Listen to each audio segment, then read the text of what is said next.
accept the moral value of spinning on the charkha, a point that Gandhians very often made. To him, a repetitious act of that kind, which did not necessarily produce any useful object, was in a way a pointless action. And second, Rabindranath was also not convinced that there was any option to modern technology. आज़ादी की लड़ाई के साथ उन्होंने चरखे को भी जोड़ा और चरखे का कपड़ा यानी खादी ये आज़ादी का गणवेश, नेहरू जी की भाषा में लिवरी ऑफ इंडियाज़ फ्रीडम ये बन गया। यानी उन्होंने देश के सभी लोगों को, करोड़ों लोगों को, वो चाहे बूढ़े हो, बच्चे हो, स्त्री हो और शारीरिक रूप से कुछ हद तक अशक्त हो, उन्होंने चरखे के माध्यम से आज़ादी के लड़ाई के साथ जोड़ लिया और स्वतंत्रता आंदोलन को केवल चंद पेशेवर राजनीति वालों का कार्यक्रम न करके करोड़ों जनता का कार्यक्रम में इसको उतार दिया। Dear Gurudev, I'm just stretching my tired limbs on the mattress, and as I try to steal a wink of sleep, I think of you. With love, M.K. Gandhi. In 1932, Gandhi was imprisoned without trial on the eve of resumption of the civil disobedience movement.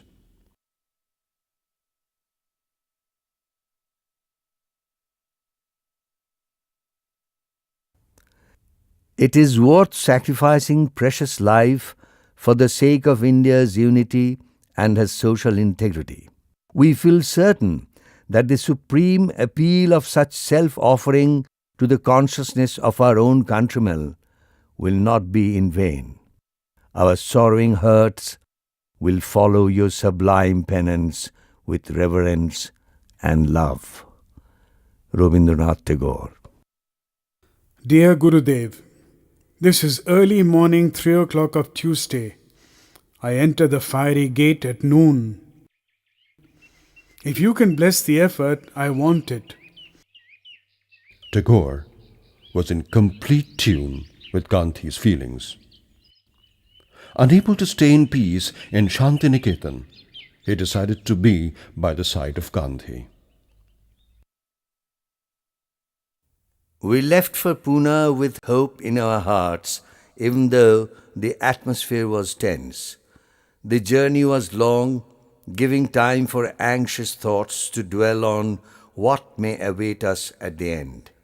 My companions bought newspapers at every big railway stall. The news was not encouraging. Mahatma Ji, according to the physicians, seemed to have definitely entered the danger zone. It was Mahatma Ji's day of silence. He had expressed the desire that I should be with him when he broke his silence at 1 o'clock. Mahatma Ji's slender body was emaciated to a degree. His voice was barely audible. He was being given water with soda to counteract the growing acidity in his stomach. Mahadev said that Mahatma Ji had been eagerly awaiting my arrival. I cannot offer any help in the solution of political problems, for I lack necessary experience and inclination. But I am happy to have given him some satisfaction by my personal presence. Mahatma Ji's cot was removed near to the shade of the prison wall. Spreading the jail blankets, the gathering was seated. The lemon juice was prepared by Srimati Kamala Nehru. According to the request of the Inspector General of Prisons, it was to be given to Mahatma Ji by Srimati Kasturibai. Mahadev told me that my Gitanjali song, When the Heart is Dried and Perched Up, is a favorite of Mahatma Ji's. I had forgotten the tune which once I gave it. I sang it to an improvised tune. জীবন যখন শুকায়ে যায় করুণা ধারায় এসো জীবন যখন শুকায়ে যায় করুণা ধারায় এসো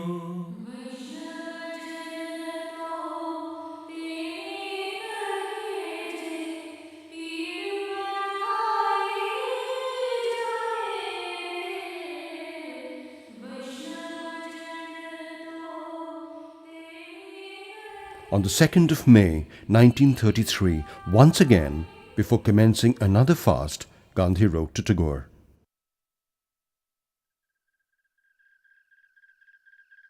Dear Gurudev, it is just now 1:45 a.m. and I think of you and some other friends. If your heart endorses contemplated fast, I want your blessings again. My love and respects. Yours, M.K. Gandhi.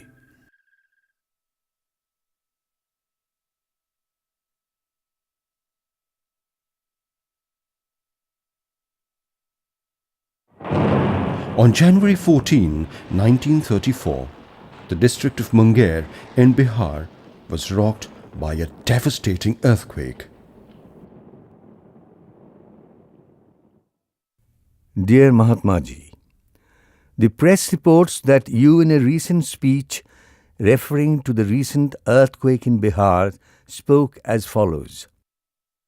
I want you to be superstitious enough to believe with me that the earthquake is a divine chastisement for the great sin we have committed against those whom we describe as Harijans. I find it difficult to believe it, but if this be your real view on the matter, I do not think it should go unchallenged. This was the occasion when Mahatma Gandhi made a statement soon after an earthquake in Bihar that this was a punishment from God for the sins of casteism. Now, of course, Tagore, like Gandhi, condemned casteism, but on this occasion, Tagore protested that to say that an earthquake, a natural phenomenon, was a punishment delivered by God was to promote obscurantism, to encourage irrational thinking. To this, Gandhi's answers are very interesting indeed, because he says that he does not make a distinction between statements which have a moral value and statements which have any empirical or scientific content.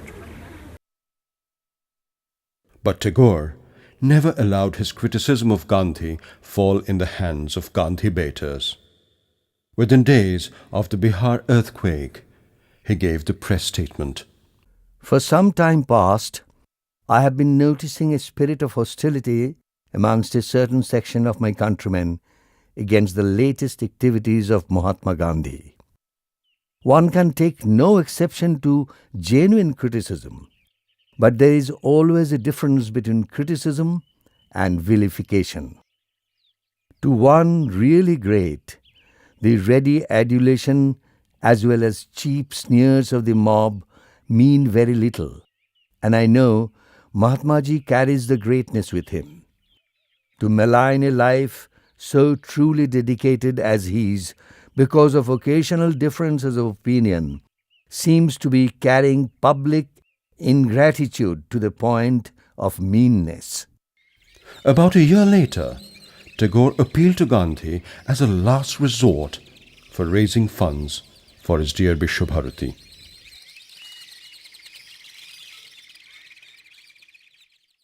there did develop a strain of misunderstanding between the two around the word begging excursion.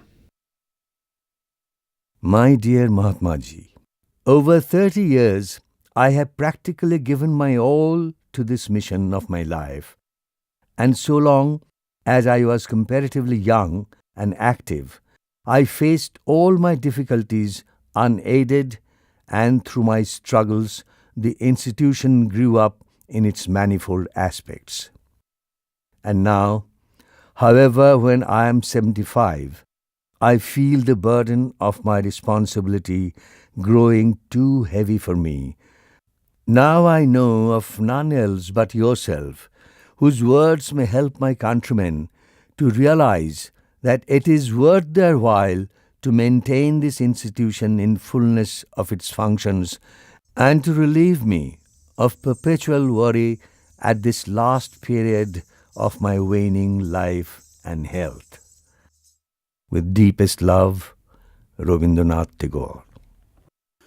Dear Gurudev, it is unthinkable that you should have to undertake another begging mission at your age. The necessary funds must come to you without your having to stir out of Shantiniketan.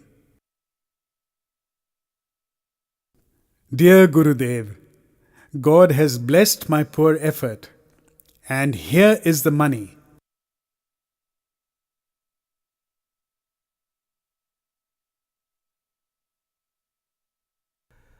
My dear Mahatma Ji, I have taken the liberty of nominating you as a life trustee of our Vishwabharati. Dear Gurudev, your trust in me and affection for me are there to be seen in every line. But what about my amazing limitations? My shoulders are too weak to bear the burden you wish to impose upon me. My regard to you pulls me in one direction, my reason in the opposite.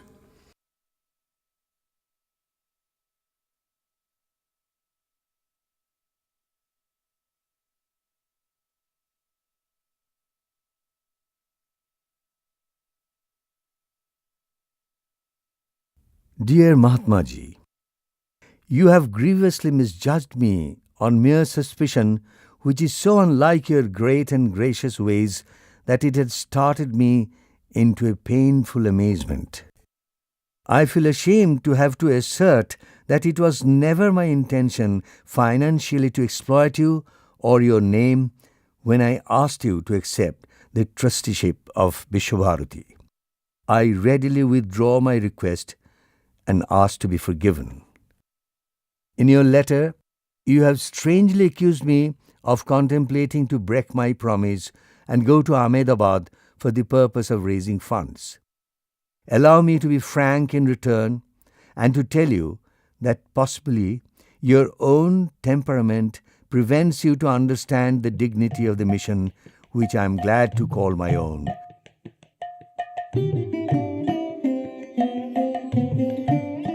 And when I feel the urge to send abroad some poetical creation of mine, which according to me carries within it a permanent standard of beauty, I expect not alms or favor, but grateful homage to my art from those who have the sensitiveness of soul to respond to it.